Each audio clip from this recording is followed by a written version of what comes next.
mengalir di kali, sungai. Makan kali. Tokoh Bahu Rekso. Dia itu bupati pertama atau Di sekitaran lapangan itu ada sumur peninggalan Belanda yang konon katanya itu dulunya merupakan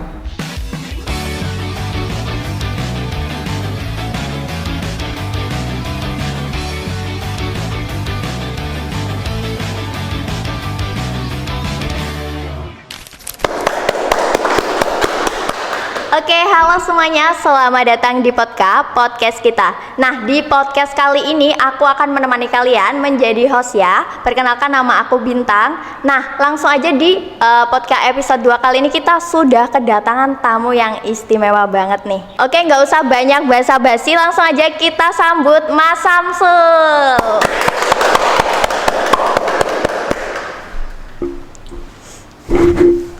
Halo Mas, Oke, apa halo. kabar? baik. Alhamdulillah. Nah baik Mas Samsul, boleh langsung diperkenalkan dirinya dulu nih. Oke. Mungkin teman-teman kan banyak yang belum tahu ya.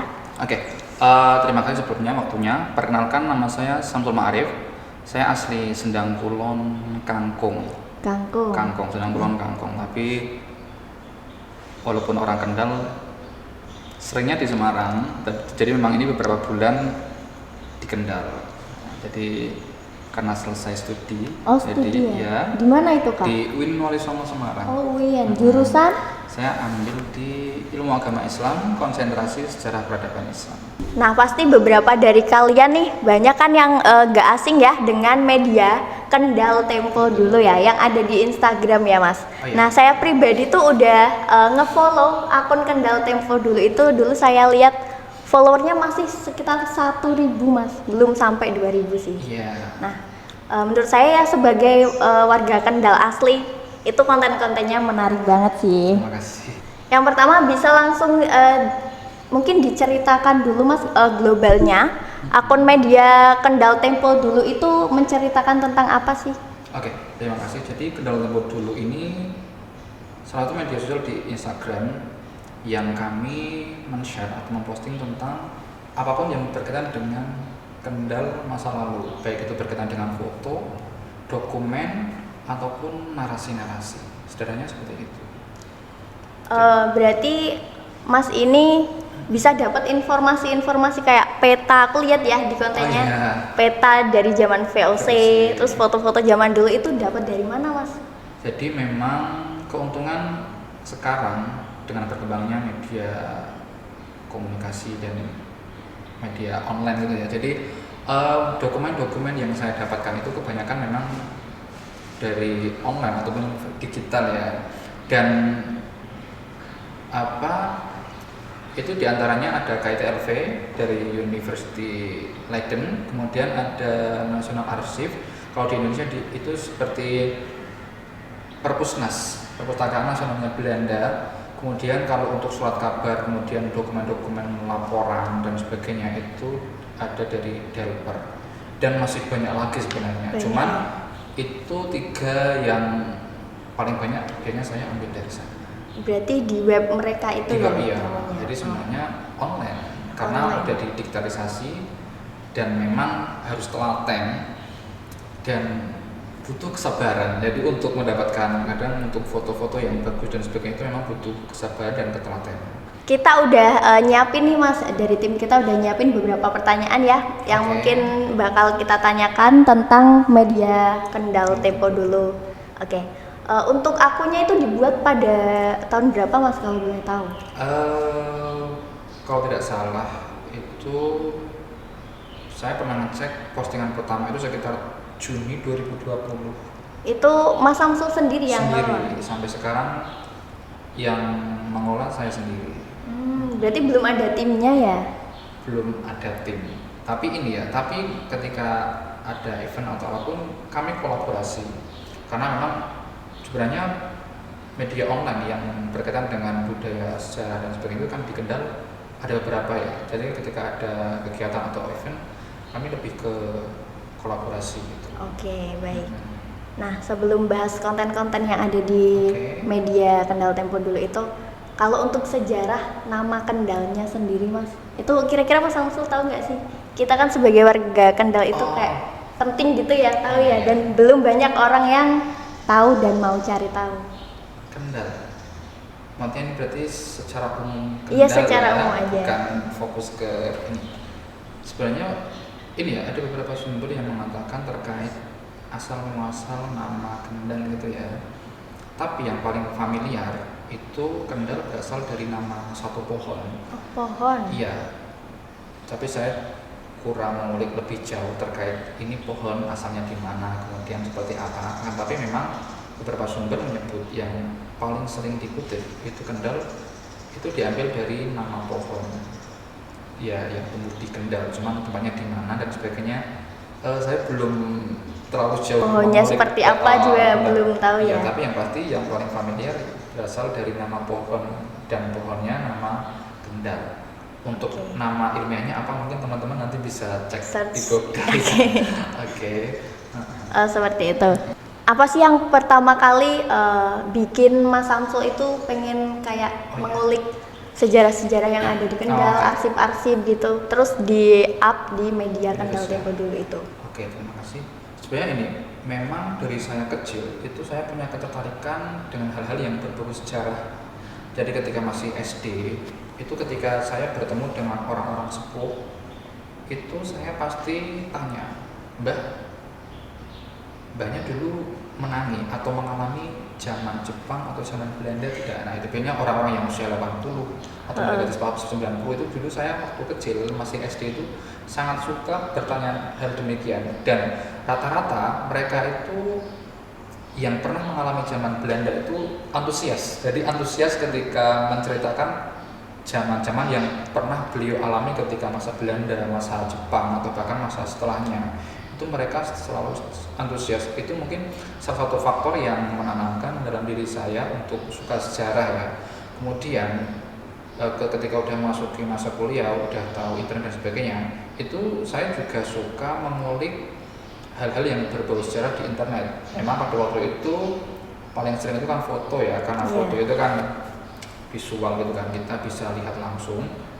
Itu waktu itu kebanyakan foto-foto, dan pertama dari KITLV itu karena nampaknya web yang pertama kali menampilkan hal-hal yang berbau masa lalu, masa kolonial di Indonesia itu KITLV. Dan saya pertama dulu membuka KITLV, kemudian karena ini ya saya sering mendapatkan hal-hal yang nampaknya belum banyak orang tahu, entah itu foto dan sebagainya. Ini kayaknya foto ini terkait dengan Kendal, tapi orang-orang kayaknya belum banyak yang tahu deh. Betul. Dan berjalannya waktu itu muncul ide, gimana kalau saya buat akun Instagram, kemudian saya mengupload foto-foto tersebut, karena memang pertama kali saya buat itu kan lebih banyak foto-foto ya. Dan memang sebenarnya ada media-media besar Instagram dan sebagainya itu yang memang dia temanya masa lalu, jadi salah satu inspirasinya itu.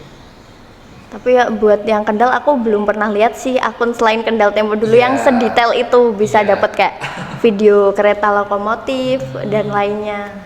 Keren sih. Ya memang ini ya, memang sebenarnya kalau kita cari info yang terkait Kendal di masa lalu itu memang sebenarnya nggak ada habisnya ya.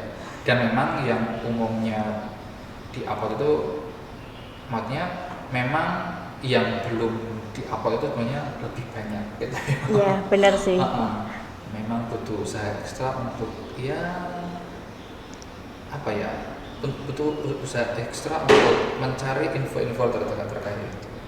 Terus aku lihat juga di postingannya itu ada yang Mas Samsul ngepost arsip dari SMP Pegandon itu. SMP Pegandon atau Gemuh? Pegandon Mas. Pegandon apa Gemuh ya? Kayaknya Gemuh deh. Aku lupa. Sorry. Nah itu Mas Samsul dapat dari yang katanya cucu dari yang dulu ngurus perhutani itu. Oh. Pegandon ya? Pegandon. Iya. Itu postingan tentang apa? Tentang kayak pembuatan pelunasan. Oh ya, oke.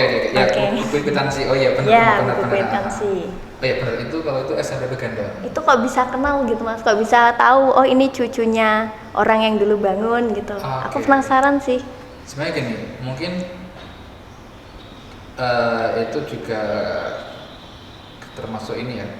Ini maksudnya di samping saya mengupload hal-hal yang berbau masa lalu, pada akhirnya mereka anak cucu dari orang-orang yang mungkin orang penting pada masa lalu itu, entah itu mereka punya terah Kesultanan Mataram, kemudian dulu pernah menjadi pegawai di masa kolonial, itu beberapa ada yang inbox dan alhamdulillah mereka itu menawarkan itu, Mas saya punya banyak dokumen yang ini dulu merupakan peninggalan dari mbah saya yang bekerja pada masa kolonial atau bekerja di awal-awal kemerdekaan gitu. Jadi mereka masih tersimpan rapi. Saya dihubungi dan mungkin kalau Mas Samsul berkenan bisa datang ke sini untuk memfoto gitu. Wah. Jadi gitu. Jadi Keren sih. jadi mereka itu menghubungi saya melaporkan bahwasanya punya dokumen negaranya Mbah. Dan alhamdulillah beberapa ada satu memang yang banyak itu yang dari Gandon, kemudian ada dulu mbahnya itu buyut atau apa itu pegawai di pabrik gula Cepiring dan salah satu pegawai di awal-awal masa kemerdekaan. Oh, seperti itu ya, Iya, Mas. jadi jadinya gitu. Jadi mereka yang menghubungi saya. Oke, mungkin selanjutnya aku pengen tahu dari sudut pandang Mas Samsul sendiri yang udah banyak mengulik ya tentang masa lalu yang ada di daerah Kendal.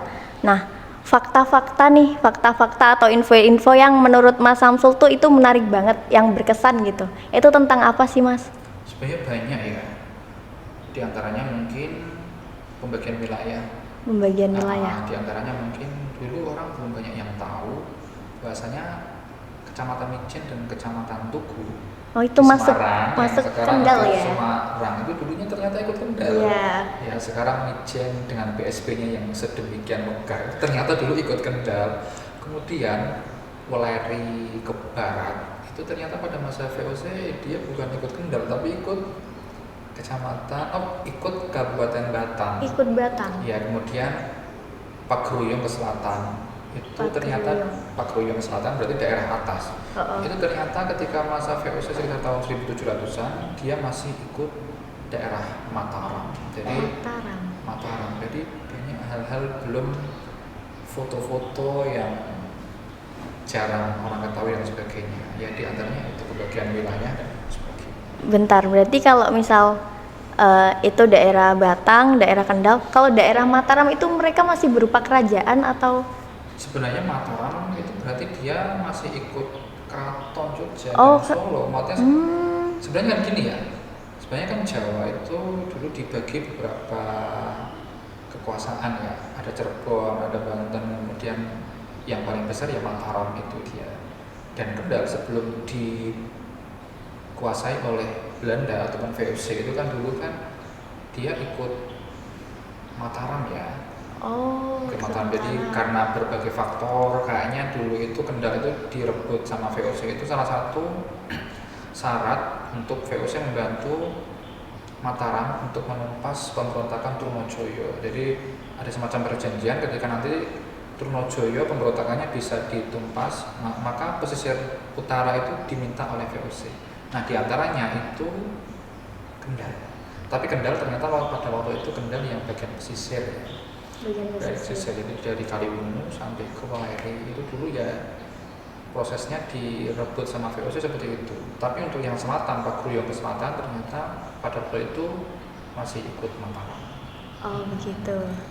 Nah, terus aku lihat di kontennya juga di peta tahun 1700 berapa itu, yang masih di zaman VOC. Ya. Itu daerah Weleri itu masih hutan belantara ya, Mas? Iya benar.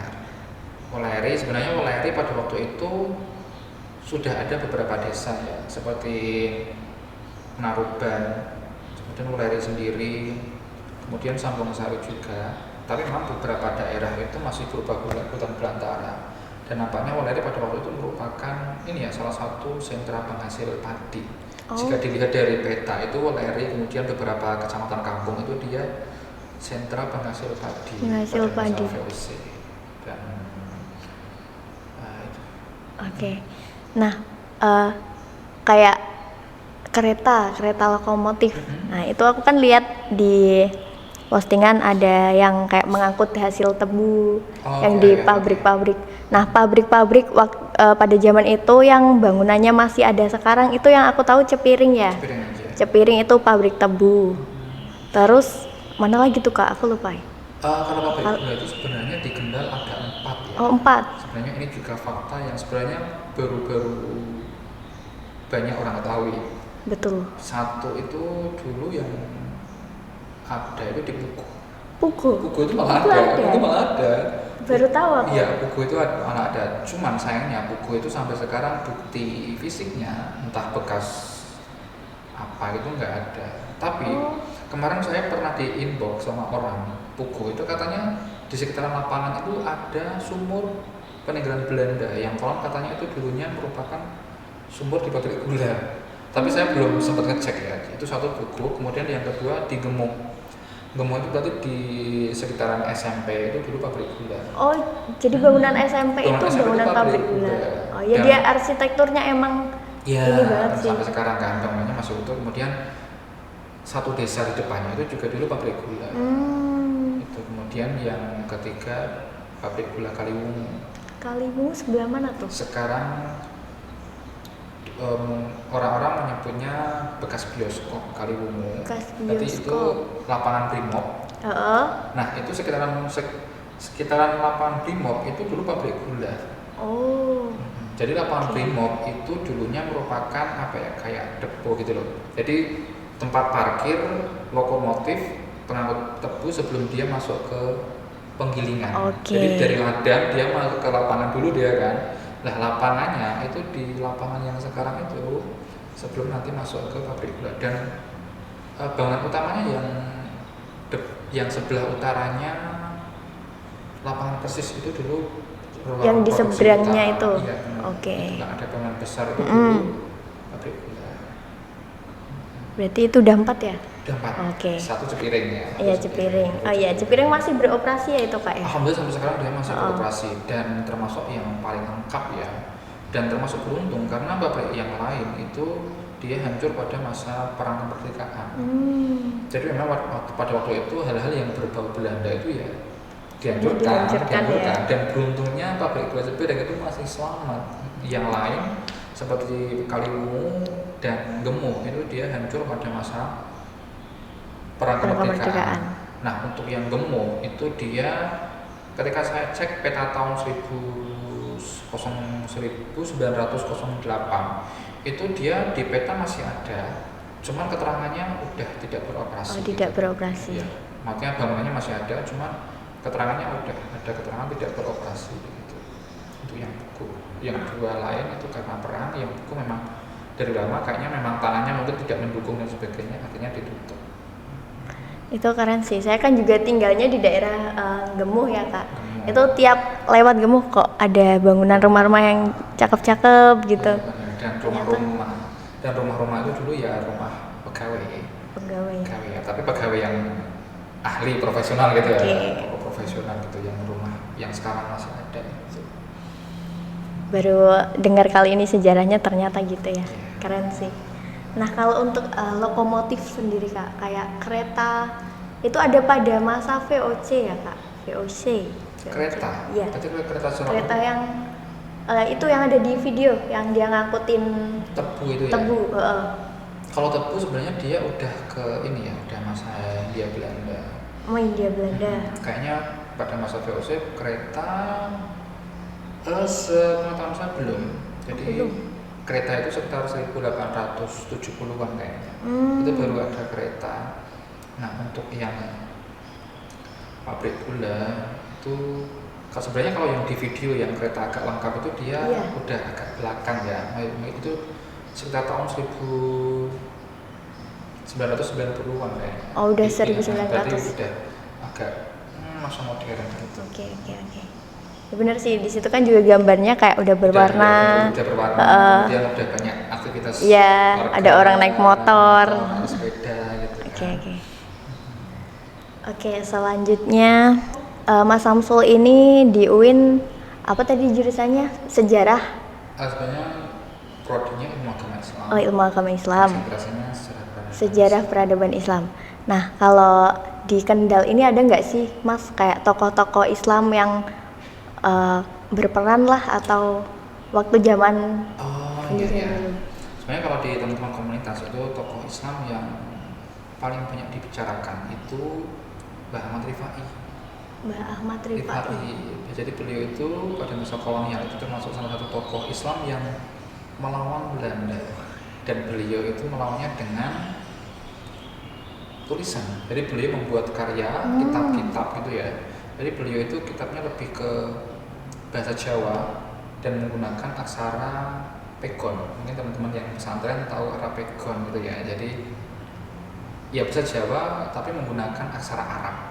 Nah itu Mbak Ahmad Rifai banyak menulis karya. Itu kemarin saya ketemu dengan teman-teman Rifai ya, itu sekitar 56 kalau nggak salah ya, mungkin nanti bisa dikonfirmasi lagi.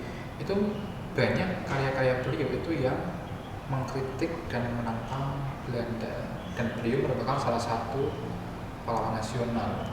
Oke, berarti itu buku-bukunya tuh masih ada ya Kak? Masih bisa diakses? Masih bisa diakses. Mungkin teman-teman yang bisa baca aksara pegon itu bisa dibaca itu ya. Dan banyak banyak dirawat oleh teman-teman dari komunitas Rifai ya. Jadi untungnya banyak teman-teman yang punya kesadaran untuk merawat karya-karya beliau sampai sekarang. Dan mungkin teman-teman yang pengen cari yang versi digital itu kayaknya di Perpusnas sama Universitas Leiden itu ada. Itu udah di digitalisasi ya. Itu kan banyak ya karya beliau yang dibuat skripsi, kemudian tesis, bahkan disertasi itu banyak. Yang ini teman-teman yang mau mengakses di Perpusnas sama Universitas Leiden. Itu ada versi digital, versi PDF, jadi nggak usah langsung datang ke sana, cukup klik aja. Iya. Nah, berkaitan dengan tokoh Islam ya Kak.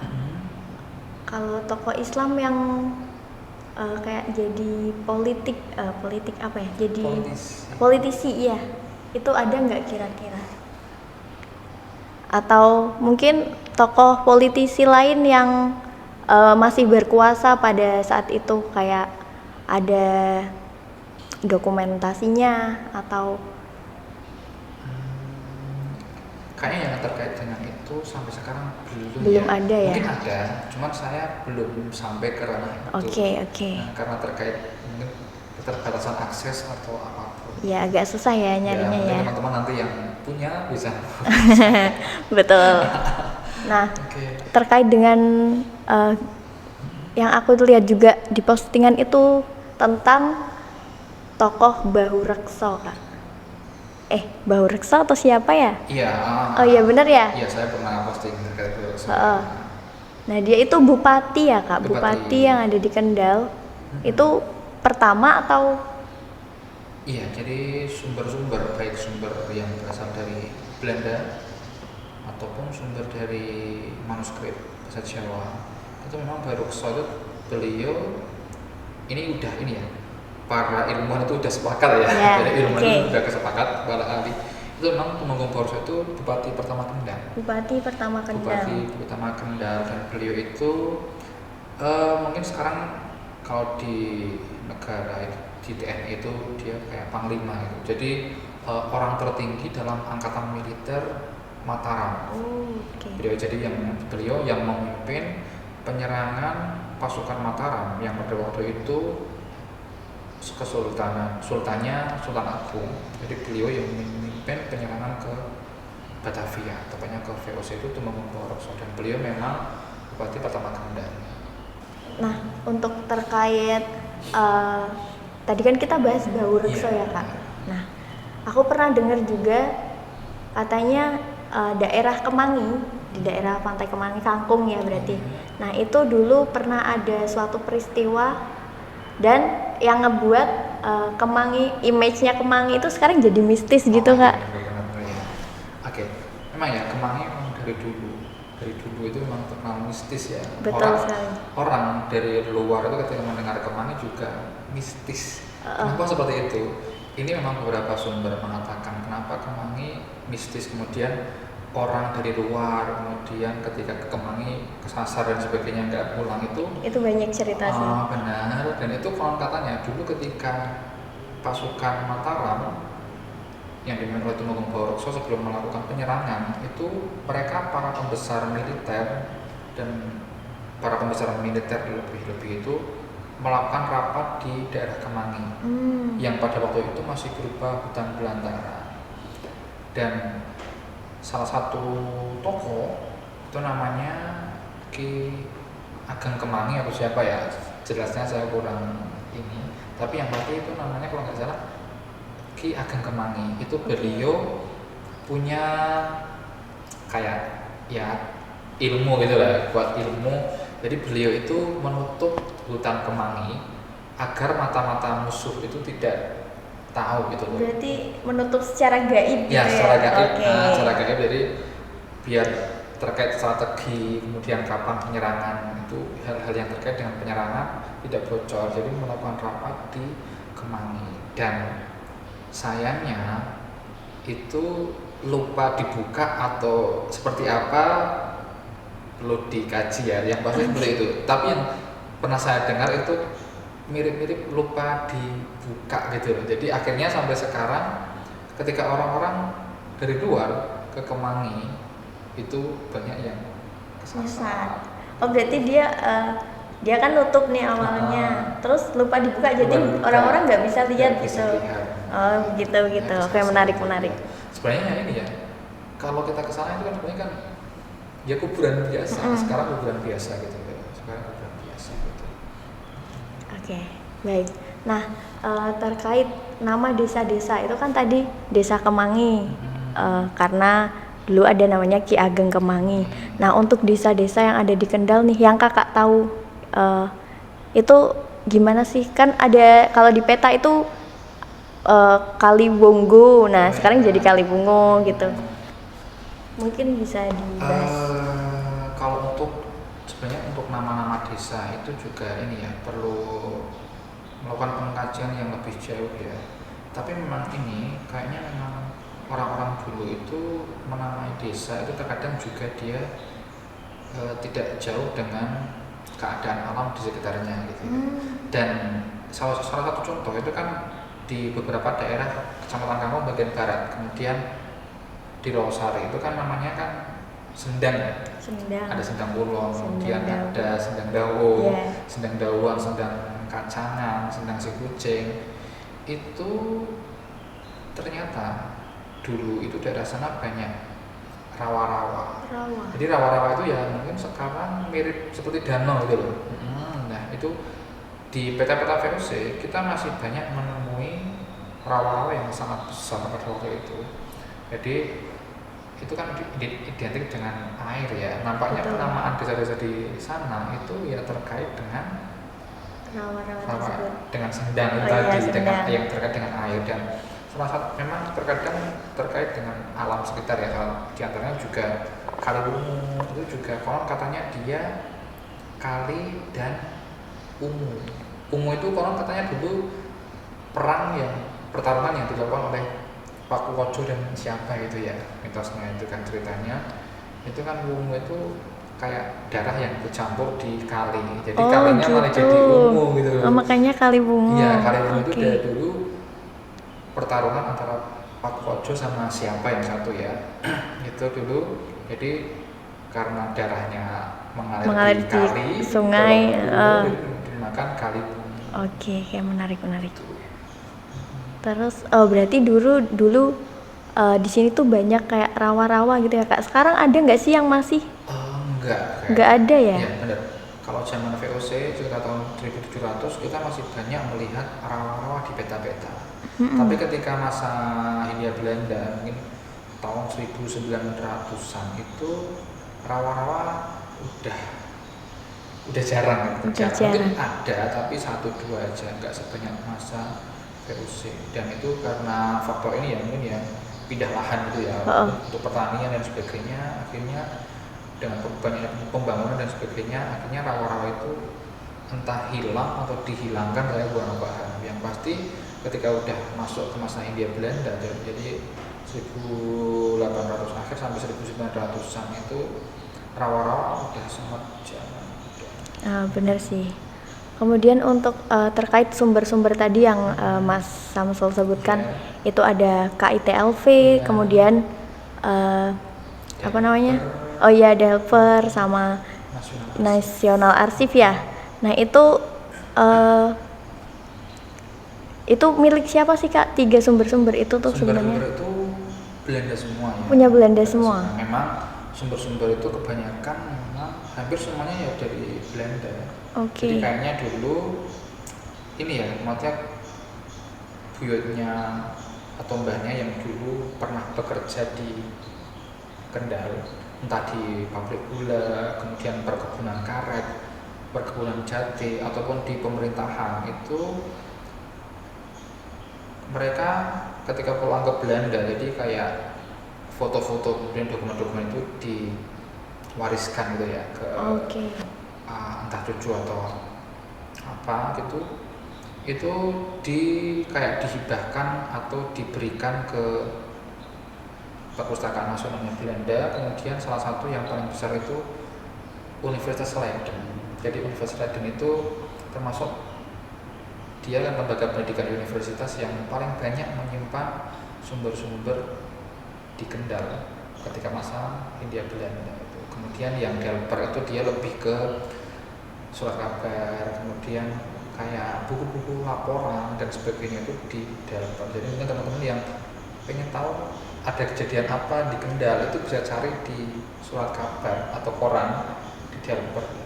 Oh ya, berarti di sana tuh konsepnya mereka ngumpulin sumber-sumber dari masyarakat gitu ya. Memang ya tetap kayak dihibahkan gitu ya, dari masyarakat. Mungkin teman-teman yang suka ini ya, mungkin nggak asing dengan Snokhorgennya, itu kan dia kan banyak mengumpulkan ini ya, kayak kitab-kitab, kemudian laporan-laporan terkait haji di Mekah dulu, dan itu dari ahli warisnya itu dihibahkan ke Universitas Leiden. Jadi ya untuk kepentingan pendidikan, untuk penelitian gitu. Dan itulah kenapa kita yang dari Indonesia ini ketika ingin penelitian atau ingin mengetahui hal-hal yang terkait Jawa atau Kendal pada masa kolonial Belanda itu kadang malah harus ke sana. Iya benar. Karena memang yang banyak menyimpan itu di sana. Mereka ya. Iya benar. Kalau di Indonesia itu memang diantaranya sumber-sumber banyak juga. Itu yang paling banyak menyimpan ANRI, Arsip Nasional itu. Arsip Nasional. Tapi memang ini ya, saya kurang terlalu jauh mengulik terkait ANRI yang di digital. Mungkin karena keterbatasan ini ya saya juga. Tapi teman-teman misal mau langsung ke sana itu juga termasuk sangat banyak sumber-sumber yang terkait ketika masa Belanda itu di ANRI. ANRI itu di mana Kak? Arsip Nasional itu dia di Jakarta Selatan. Oh Jakarta Selatan. Jakarta Selatan. Jadi termasuk sumber zaman Belanda yang paling banyak yang disimpan di Indonesia itu di ANRI itu. Nah, dengar sih, aku lihat ya di postingan itu ada kakak itu ngepost kayak daftar-daftar masyarakat, bukan, ini masyarakat. Bukan. Masyarakat. Masyarakat Jawa yang ikut kontrak ke Suriname. Nah, okay. Itu menarik sih menurutku. Iya. Menarik banget. Berarti itu zaman dulu itu orang-orang dikontrak gitu ya, Kak. Dikontrak, dibawa ke Suriname itu dia dibayar apa enggak setahu Kakak? Tetap dibayar ya. Tetap jadi dibayar. Tahun itu sebenarnya di Kendal itu ada sekitar 300 orang kalau nggak salah. 300 orang. Dan itu termasuk jumlah yang cukup banyak dibanding dengan kota-kota yang lain.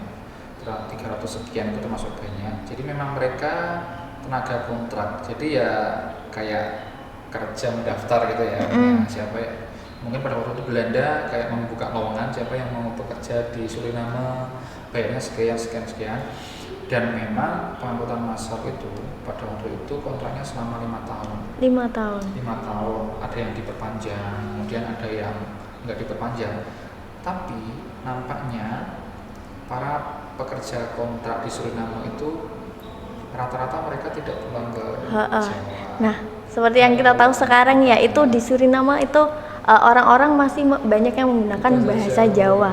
karena termasuk penduduk yang paling banyak ya dari Jawa. Dari Jawa, benar sih. Ya, dan diantaranya ya dari Kendal juga banyak. Dan itu teman-teman bisa tahu secara detail, maksudnya yang kerja kontrak itu namanya siapa, orang tuanya siapa, kemudian berasal dari desa mana, kemudian ciri fisiknya apa, entah ada bekas luka atau andang-andang, itu lengkap sekali. Oh, ada ya Kak, Ya, sedetail itu ya? sedetail itu. Mungkin teman-teman yang mau penelitian tentang pekerja kontrak Suriname yang ada di Kendal itu bisa cari secara lengkap. Wah, keren sih, keren. Nah, oke, buat karena waktu kita udah mau habis ya Kak. Oke, Nah, terima kasih. ini pertanyaan terakhir ya dari aku pribadi. Nah, menurut kakak nih, penting nggak sih buat kita warga-warga lokal Kendal itu buat tahu sejarah kota Kendal sendiri yang berkait dengan kota Oke, Kendal? itu pertanyaan bagus ya. Jadi sudah seharusnya kita sebagai warga Kendal itu untuk muri-muri merawat dan punya ketertarikan yang besar terhadap sejarah Kendal. Kan itu termasuk salah satu identitas kita ya. Jadi salah satu identitas itu ya kita dengan mengetahui bagaimana asal usul kita sebagai masyarakat Kendal yang terkait apapun dengan sejarah. Jadi sudah seharusnya kita sebagai warga Kendal, lebih-lebih generasi muda itu untuk untuk peduli terhadap sejarah. Harus Kendal peduli. sendiri. Oke, terima kasih ya Oke, Kak. sama-sama. Oke, karena waktu kita terbatas ya guys ya. Mungkin episode kali ini kita sudahi saja karena emang sesingkat ini Kak. Sebenarnya masih pengen ngobrol banyak sih Kak. Mungkin kita bisa ketemu lain waktu ya. Nah, oke, terima kasih ya buat teman-teman semua yang sudah mau nonton podcast kita. Terima kasih juga ya Kak udah apa namanya? udah repot-repot datang ke sini, bisa datang ke sini. Inilah unis kita seperti ini Kak. Semoga tetap jaya. Amin. Amin. Sampai jumpa di podcast kita lain waktu. See you. Dadah. Ini ya, boleh kita foto satu ya? Boleh banget Kak.